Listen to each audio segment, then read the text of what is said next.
ஏழரை சனி விலகுது. எல்லா துன்பத்துக்கும் ஒரு முடிவு. ஏகப்பட்ட கஷ்டங்கள், ஏகப்பட்ட வருத்தங்கள், அப்படி விட்டுட்டு போட்டாங்களப்பா அப்படின்னு பல பேரை பார்த்து நம்ம வருத்தப்பட்ட காலம் முடிஞ்சு 3வது வீட்டுக்கு சனி வராரு. முன் வினைகள் எல்லாம் தீர்ந்து முன்னாடி என்ன நடக்க போகுதுங்கிற சமயோஜித புத்தியே இப்போ வேலை செய்ய போகுது மகர ராசிக்குங்க. சமயோஜித புத்தினால மகர ராசி டாப் டைமுக்கு வரீங்க. இந்த நேரத்தில் மகர ராசிக்கு இனிமேல் தாங்க ஆட்டமே ஆரம்பம். அதிர போகுது உங்கள் லைஃப்பில்.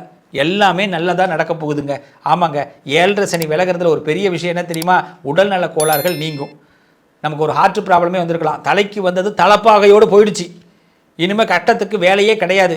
உயர்வு, உழைப்பு, சந்தோஷம், பணம், வருமானம் பெருக போகுது. நிறைய மனுஷங்களை புரிஞ்சுக்கிட்டீங்க, யாருக்கிட்ட எப்படி பேசணும், என்ன பண்ணணும்னு அதெல்லாம் தெரிஞ்சுக்கிட்டு இப்போ ஃபாலோ பண்ண போகிறீங்க. சனி பகவான் புது ரூட்டை போட்டு சந்தோஷத்தை கொடுக்க போகிறாரு. நல்லது நடக்க போகுதுங்க. இப்போ விநாயகரை மட்டும் வழிபாடு பண்ணுங்க. முன் யோசனையோடு செயல்பட்டீங்கன்னா நிச்சயமாக முக்காலத்தையும் உணரலாம் மகர.